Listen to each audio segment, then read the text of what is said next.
Sitting by the Fire, a podcast on ancestral wisdom, medicine, heritage, and transformation by Anna Shoyom.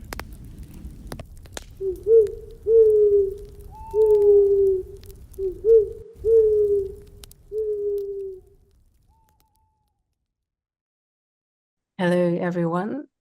Welcome back. Nice to see you again in this next chapter of Sitting by the Fire, a podcast for ancestors. And today, I would like to welcome Biliana, my dear friend and colleague from the Ancestral Medicine Network. And I think I'd like to invite you to present yourself because I think you can do it better than I. Thank you. So my name is Biliana, with the added name of Nahual, which is my ritual and medicine name. And it's also part of my walking my being in the world. So these are my two names. I come from Bulgaria and I have ancestral lines from Turkey and Greece from the recent generation. And from the further generations, I have Sephardi Jews and Berber Amazigh people. So a lot of mixture there. I'm a mixture as well of an art therapist. Then through the years and with time, I've shifted more into ritual and sweatlodges and more transformational work through embodiment of different kinds of traditions, earth honoring traditions and rituals. A lot of herbal remedies and things, body work, Chinese medicine. So things are coming kind of from the visual and holistic, very softy and ethereal places up down, so from the sky down to the earth. And I have been already working with ancestral teams within the traditions of the medicine of the Mexican people. This is where I learned the Temazcal and also master plants. So I've been working with San Pedro for a long time and with the Wirarica community, again in Mexico. So they have their own ways of obviously honoring ancestry. But then I stumbled really like boom within Daniel's framework during the COVID times. And actually the workshop was called Rekindling the Fire. So there's something also about this podcast, the kinds of details around the fireplace. I think a fire is something very ancestral. So if we think about the very first humans discovering the fire, discovering also, well, maybe cooking food, that's okay, but also just like sitting by the fire and gazing in the fire, allowing your gaze to soften, to maybe go beyond what you actually can see and connect to everything that surrounds you. You know, as Daniel said in a recent call, no, you have the circle of the light, and then what's beyond that circle. That's also part of this ecosystem that we're living with. So gazing into the fire, it's something that still nowadays, it relaxes me deeply. So my nervous system goes like, and sound of the fire. And I think most of the cultures, they gather together the fire. So actually, this is the idea. This is a part of the sweat lodge as well. The fire is a being. It's not even just a fire. It's not even an elemental only. It's already a being on its own to conversate, to give food, and to get wisdom from it. It's going to the eldest of the elders somehow. Yeah, the elders. And how did you, if it's okay to ask, Sure. how did you come to connection to the elder of the elders? Oh, the fire. Okay. I think the fire is generally an element that, like you say, it's a magnetic field, and I have been. It's something very trivial. It's not mystical.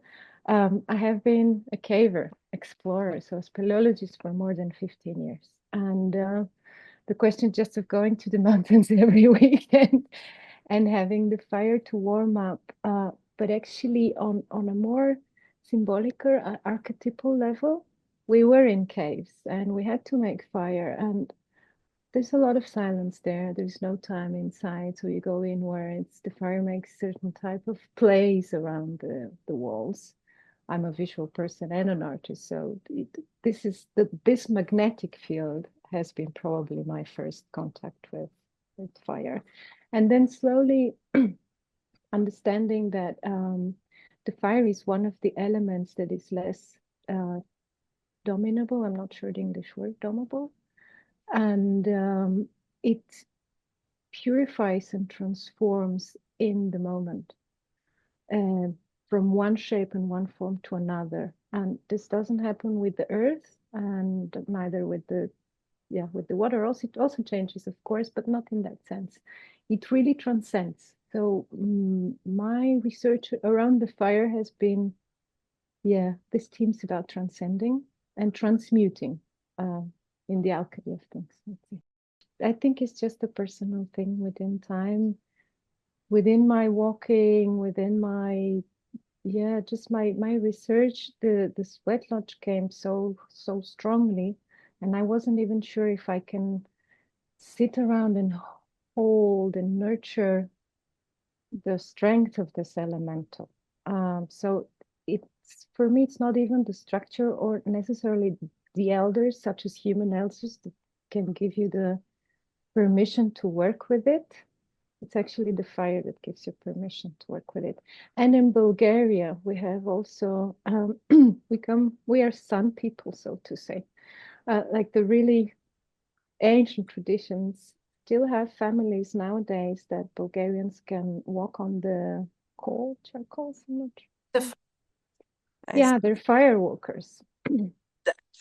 I walk the fire. Yeah, so they go into trance, and certain people are trained into this since they're small. And usually it really belongs from one family, like it's kind of a blood lineage thing. And before the Christianism even, so it was a pagan ritual.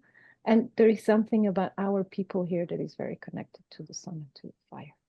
Yeah, to the Leo energy as well. That's beautiful. Mm.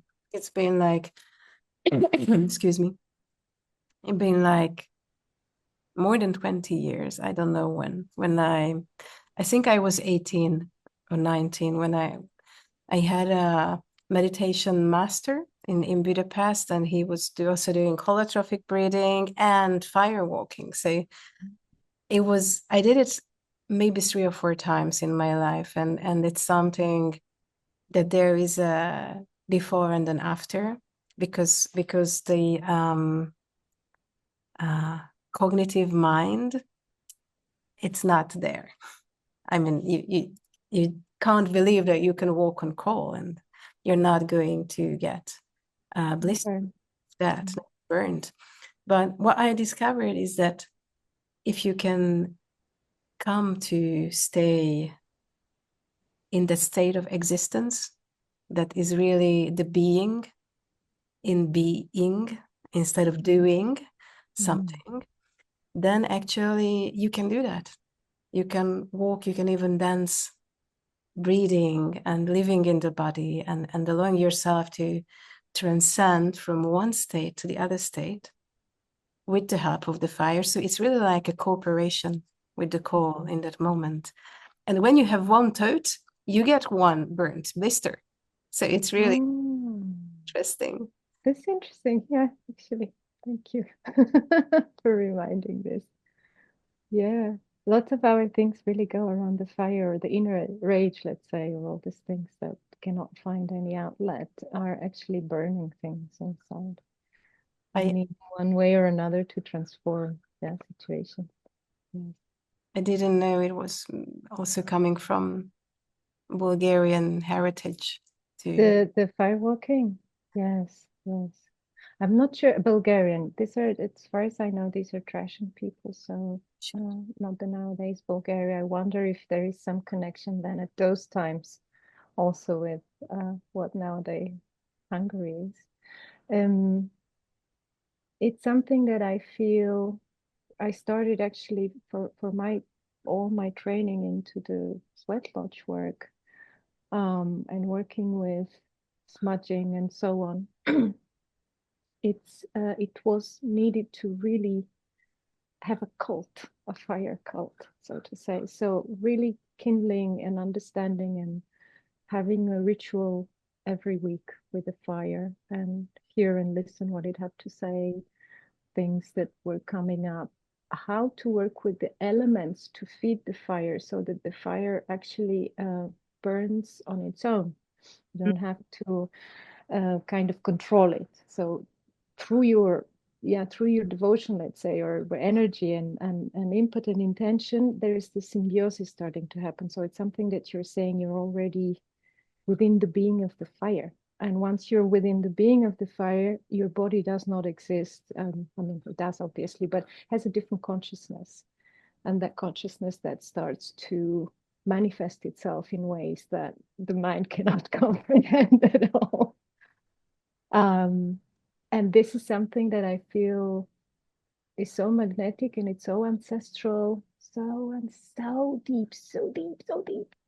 And it has always been the place of the storytellers where everything was being woven. And I've been walking a bit also this path of the storytelling, and there is something very specific about what the fire proposes Mm. as as a conversation.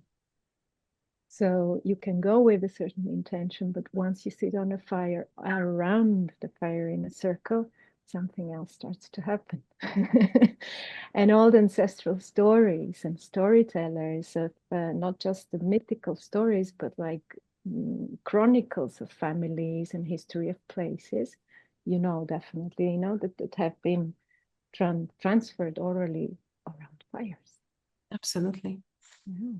Yeah, I recently read an article about how uh, the Greek Homero really were like all the tale of Odysseus were really coming down from oral heritage, and then this is the last one that they wrote down basically, but that all the language that is used is a spoken language. So someone analyzed it that all the connections and the words that are appearing there, it's really having connection to the oral language that was spoken. Mm. Truly, these stories, these huge ancestral quests, it were spoken stories. And I really connected with that because, yeah, why not? Sometimes maybe Odysseus, this is his story, but maybe there are some other ramification that got lost because now it's written down. Exactly. I don't know if this is inherent here within the work or just the podcast, but I I was living in Asia for about a year and a half on the search for a story. This is one of my stories. I just went blindly to look for oral stories to talk about and take and just weave different cultures and countries. And um, I stopped at Pakistan where I met a Sufi master. This is a story on its own. And he was at that moment creating language, written language, and almost a spoken language as a union between all the dialects that were used in the northern countries in Pakistan before the Karakoram Way was built. And so there was, it's the only union, let's say, between a lot of villages that were very remote. And he knew a lot of oral stories. And then he started telling me these stories. Partly I'm also illustrating and illustrate. I was illustrating a lot before. And I said, wow, I can write this down and amazing. And I did to remember. I don't have this great memory. Somehow we're losing also this within time and all the media. And a very big question came long after that. Should I keep them oral And what am I breaking, even as something sacred, if I'm going to write them down? So for what I did, for the most that I really felt that I'm connected with, and I wanted to help local people for a nomadic school and so on, was doing just a visual illustration, which again is a symbol. Mm. And it tells a story, but it leaves it more open. Mm. So there's something about the written words that puts down something in the space and time, but also closes it in a way. It encloses it. And recently I went to Africa because I'm a kora player.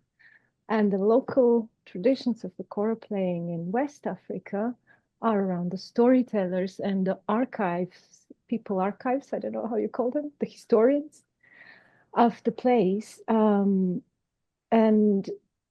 there is so much about how to keep memory of what's important or what the storyteller was living through his own experience and filter and was giving it. So the memory is alive. And I wonder if when we write things, which is also necessary, we block it in time Mm. in That's a it. way, in Mm. a way. So this system, I'm going back to Daniel's system. I really, really like it because it goes into depth to connect with ancestors that are beyond our written, obviously, memory as well, and memory, otherwise memory. And we go into something that is intangible, almost mythical in our own belongings. And the only way that we can connect through this is faith and another way of remembrance.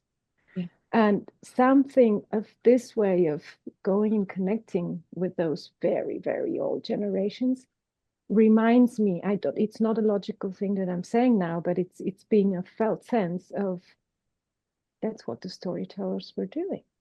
Mm. They were weaving myths, very open myths in a way. They're in the air, they're in the etherical chronicle somewhere, and you can pick them up, you can weave them with music or with dance, and there is so much other way of interpreting this and opening the non-logical mind to stay and weave in a togetherness that that is just a different a non-linear way of connecting.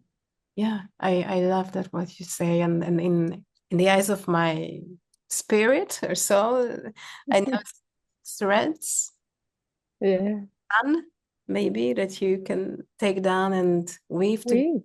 create a thread that would, or maybe even a material that is the material of life, this where we are embedded, because I really love this approach, and I think it's true that we cannot exist individually. So the castle of the ego Yeah. is something very illusionary. No, like very simply, I didn't make these clothes that I'm wearing. I've had other people. Also, as I live in the city, I rely on other people helping me to be able to buy my nutrients. And this is just one part. No? So there are other beings also who even offer their bodies to be eaten. And Sure. we feed the deceased back to the earth. So there are a lot of belonging, and I want to use this belonging because of course we belong to ourselves as well, but we do belong to so many other people and so many Mm. beings other than human beings, plants. No? What what is it in you, Biliana, that connects the threads, Mhm. weaving together art therapy, rituals, um, Mm. being with so many places and people? How does it take a shape or maybe a song in you? No, thank you. That's a beautiful question, um, which doesn't have one answer, I feel. Um,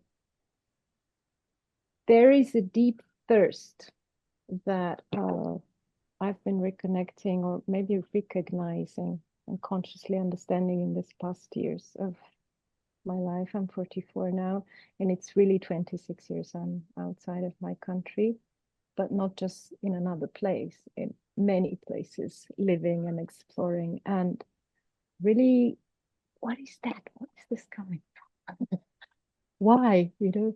And I have a very, very strong nomadic blood lineages inside. So one of these things is once I recognized and connected to that, it became a very natural thing to just go and feed and give back to the earth, and exchange traditions, not in that very old way with cattle, obviously, but with other gifts and other blessings, and kind of um, remember places that I know I have been through my lineages, but also within my belief that we are souls that reincarnate and so on. So there are like old remembrances from other time, space and time.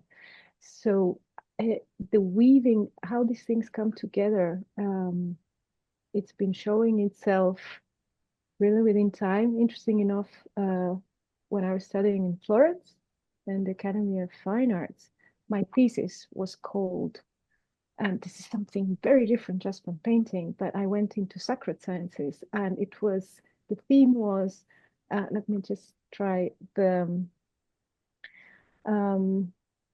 the sound symbol of the thread. Oh, that, So it was already, I do come from, my grandmother was a weaver actually, and was working a lot with weaving symbology, these very specific decorations in Bulgaria that are very similar to the Mexican ones, for example, and to the Chinese ones. So the thing about weaving symbology, actually, or decorations beyond the mere aesthetical values, was a very interesting theme of mine. So these are small pulling threads. It has to do with the visual things, with traditions, with folklore, but also slowly the idea of the metaphor. Another metaphysical part of it is, how do we weave together? We are continuously connected. And this is the modern society, pushes a very different belief of individuality, competitivity, and so on. I'm not going to expand this here. Bulgaria was, at the times when I grew up, was still under the communist regime. Also a different topic, but still a lot of things were much more made in within the community. My grandmother was a midwife, a lot of women around her. So I've been kind of really bred with, grown up with the question of, I'm not alone. I have a lot of people either as support, but also as teachers, different figures of attachment, if you want, and so on, not just one mom, but many. And the understanding of this relatedness between things. And this has been really weaving itself slowly through these very different things that I've been making. And it started to make sense of the belonging. I do know that my roots are here of my body, but I acknowledge my being on different levels, and those different levels are connected with spiritual roots or even blood roots in other places. And for the way I'm living, I need to live holistically. Otherwise, there is always some place of scarcity, maybe I'm saying, or lack of something. Maybe it's also too much to take on one thing. That's also to see, maybe I'm consuming. Let's see, but I don't want, yeah. But the belonging is about knowing that we are part of a whole circle, yeah. and seeing that circle on many different levels. It can be the human circle within the planet. It can be just a being within all the human, non-human kingdoms, and just understanding all these spirals and seeing this as a multi-level thing and living in a multi-leveled reality. I don't know if it all makes sense. Yeah, for me, it makes sense. Yeah. Um, but I would like to ask another question around it. Yeah. Okay. Mm. To bring us from this present moment, like maybe if possible, opening a small door, gateway, small opening to the future, or just allowing us to, or invite us also with you who are listening to us. What is why do we do this? How can this contribute to the future where we would like to exist and live together in this holistic future? And what does that actually mean? I think that's my question.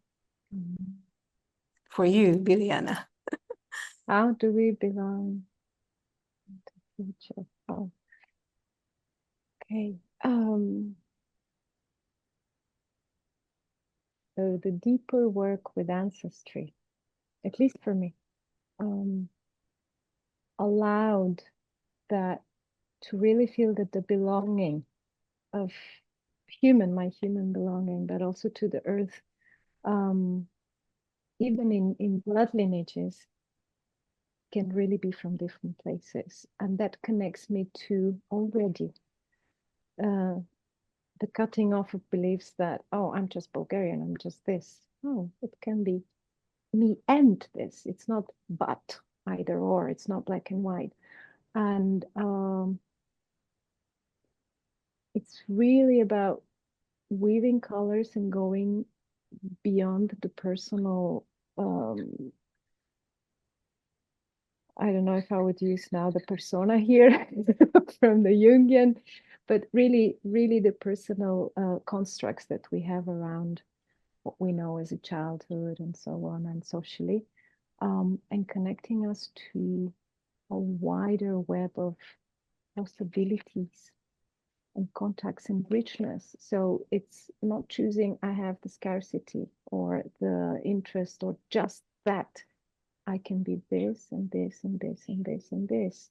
And I am this and this and this and this. What I wanted to add, that maybe we are already this and this and this and this, not just one thing, no, not just one story, but maybe we're part of many stories. And we can also tell a story that will connect many beings. So I think creativity is really important in these times, and everybody is creative. And I also like to say that when we already reflecting on our own happiness or looking for solutions to feel better in our own life, think about it. We're already doing something that we can call philosophy. I have a background in philosophy. And what did Socrates do? He went to the marketplace and talked to people. So when we speak about what bothers us, this is why I think communities are so important, like really bringing, or the intention of finding solution on a community level that actually helps us to listen to each other and consider another point of view, to get out from our own personal perspective and maybe say that, oh, there is another perspective. Oh, and yes, please consider, that's my pledge. Please consider the perspective of the trees and other beings. No, so really just include in our communities those beings that live with us. I live in the center of Barcelona, and very funnily or strangely, what is the name of ortiga in English? Nettle. Oh yes, thank you. I have a huge nettle growing in the balcony, and I said, okay, hello, nice to have you here. Yeah. And it's in a pot where I had another plant that actually had some insects on it and so on. So it went a bit like this, and then the nettle started to grow, and it's actually flourishing, and it's, I don't know, it's more than a meter high now. And it's a beautiful coexistence. You know, like we decide what is weed, what is not a weed. Nettle is really good for your bloodstream and helps to clarify. So it's, yeah. I get you. I understand what you're going. Yeah, with it's a multi-layered thing for me, because the question about communities nowadays, we have, if I can speak of, it sounds big, about humanity in general. especially, of course, in the Western countries, there is no remembrance of what community are. Yeah. And there is something like the search of an idea necessarily, or a project which holds together something which is necessary in some ways. Otherwise, everything it might be dispersed. But I think it's missing here is what you talk about is just the connectedness. And this comes from a very different place of feeling of belonging to a wider range of things, taking care of the earth and of us as humanity, rather than, oh, let's meet and make a community that it's just religious or it's just about permaculture and God knows what, where there is so much mind again and individual thinking that sometimes clashes. And then why do communities actually fall apart? Because there is something intrinsic from, this is my experience, that is missing, which is the fire. Like very, very physically, but also symbolically. Communities that do not do rituals of some kind together, that lessens their ego, humbles them down to the earth, and makes them understand that they are part of sacred space, which is the whole earth. Yeah, they hold together with difficulties. I'm not saying they're falling apart. Yeah. So there is something about this where creativity, yes, but again, not individual creativity. No, it's all together, I think. And I love how we circled back to fire in in in this, because also in creativity, I think we also have this passion of Yeah. the need of bringing something forward. Mhm. It could be something that you create from your own body, a child. It could be projects. It could be an art product. It can be communities. It can be anything. It can be a poem. Now, there are many ways of creating. It could be land art Sure. things. And how important it is for me also recognizing the fire inside you, that passion that's also present in the sexual energy, of course. And how Sure. can you express that in a way that it is adding and not taking away? Yeah, it's about cooking on a slow fire. Otherwise, you burn the relationships, I think. Yeah. I think, I don't know where did I get it from. I think I get it from one of my grandmother lineages that I use a lot of time with my clients, is that we are cooking together. Oh, okay. Because I don't know what's going to happen. So I put my part, and yes, Yeah. you are required to put your part. And maybe we can cook together something delicious. Okay. Wonderful. Beautiful. Yeah. Yeah, Yeah. it's co-creation. When I heard this word a long time ago and kind of new agey, obviously, festival and stuff, it's like, what does that actually mean? Really. And it's what you say, it's giving space for each of us to be able to express, allowing the differences. But these differences can be enriching and not see them necessarily as a barrier. Yeah. And art has been testing me a lot with this. I changed from being just an illustrator and went into art therapy because, and I feel it's valuable to share this here. I said, wow, visual art, at least at those times, more classical visual art, has a very confined space and territory. And there's something about the possession of your own territory where you want to pull all the energy. That's fine. And so this creativity also creates, though, the desire of being territorial in a way so that you can fully express without the interference. But music is so much more connective. Something is being played, it doesn't remain on a physical space. And it weaves so beautifully between all of them. So I started to make an experiment between friends of ours, artists. Can we really paint on a big canvas together? What's happening there? And when we're leaving a trace, so it's also about the human trace or thread that is visible. um, who is following who? How am I entering into the energy of that person? And you could see just the individuality. Somebody really needed their own space, somebody was really confident, and so on. So this has been also research transferred, obviously, into human relationship is how much is the need to create individually and having some space to be, to have that full expression without influence or interference, and how much and how rich actually, if we live that openness and generosity, is when you weave, paint, whatever, you do music, anything with other people. And going beyond this, and I'm saying, oh, that's just the human mind the whole time. All the nature knows exactly. And I mean, yeah, weeds come and go, and the trees don't have a problem. I think, to have another whatever rose coming just below them and things like that. And this is something so human about territory. I Why do we need a territory? It's a bit like mammals as well. I think it's sometimes part of the instinct, like Safety, yeah, sure. um, I think some part of the competition is also like chemical based, Hmm. pheromone based, because mammals do that sometimes. Like this is mine. How maybe cats and dogs are peeing around their own territory, marking them, or wolves. Yeah.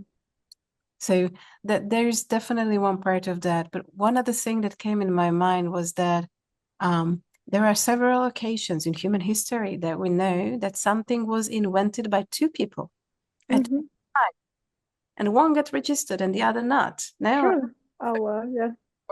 or the light bulb. No, like so maybe there is something actually in the field that says, okay, it's time. Let's see who are those human minds that are capable of taking this forward. And then there is action, no? In a bit.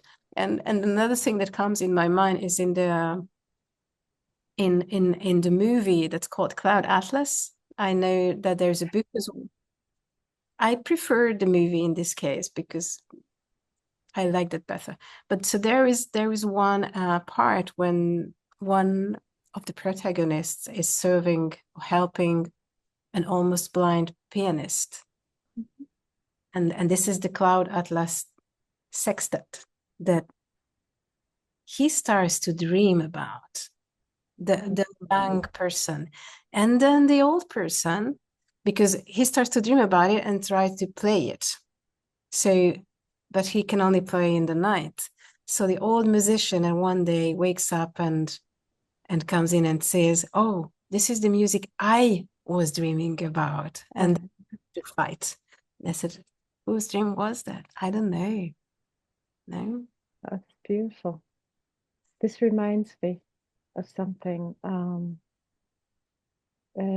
that Giordano Bruno Mm. was stating, and this is part of my research, and maybe does connect to how we belong, maybe not belong, or everything is just remembering about you can never create something new, and you do, but you actually are remembering, like what you're saying, or dreaming about that dream that is already there in the chronicles, call it, or in the atlas, or whatever, in the cloud. And we're just perceiving, and we're antennas of, and if we have the capacity, not intellectual, logical memory, but the memory to use, which I feel is this connectivity, intuition, to tap into the wider web, collective consciousness, and consciousness, whatever you want to call it, those dreams come Mm. if you're ready to pick them up. And we go back on the theme about not doing, but just being. In the moment when you are connected, actually, or you allow yourself to be, um, somehow these things are dropping, as the muses call them, or yeah. This is a beautiful way of circling back where we started, I think, being with fire, being the fire. Mhm. And I'd like to come to a closing with another question, if that's okay. Sure. Would be if someone would like to expand their way of connecting with the word, what would be a very simple With the word, sorry, just to...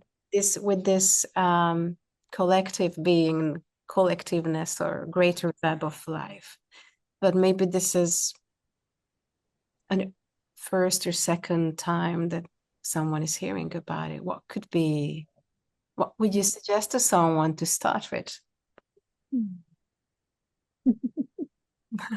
I think this podcast is made for the ancestors. So one kind of really felt thing would be to connect to ancestry generally. And I wouldn't emphasize necessarily that it has to be the blood family. Sometimes we really have resistance to connecting to, depending on the stories and the families. But what are the ancestors of the land? Or even if we have something we love a lot or have passion about, India, for example, so many people go there. Even just that. So connect to the ancestry of those lands, and all the people that were inhabiting, all the histories and mythologies. And this would be for me a way to go. So connecting to the understanding that there is a whole body of people before us that actually really want us, want to talk through you. What stories we couldn't tell since long? Yeah, so this would be definitely, it's obviously something very special when you discover this within your blood lineages. Yeah. Very special. The many voices and colors that come out. And it's more helpful from a more embodiment individual space to say, oh, actually, I can feel that I'm connected to something wider. So it proposes that level of physicality, which perhaps other things will not. And then this is, it's really, for me, it's a soul search.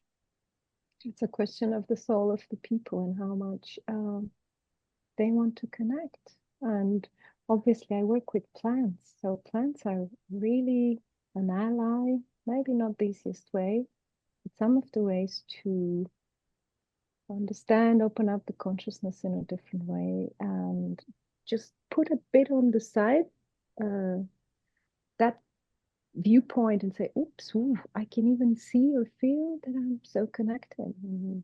I don't want to push through traditions that are, using entheogens, obviously, but it had something about that helps, especially now our mind that is so narrowed and rooted into one vision, to just step aside and allow something else to emerge. So these are ways, obviously, I work with, but it can be breathing as well, beautifully with the breath. Yeah, there are many ways to connect. For me, through the body to this place. It's really beautiful. Thank you for offering us to that, and thank you for the invitation to be here with Thank us. you. And Yeah, thank you for weaving today with me and opening this space. Beautiful and enriching. yeah, I hope you enjoyed. Stay with I us did. for the next chapter, and thank you. Bye.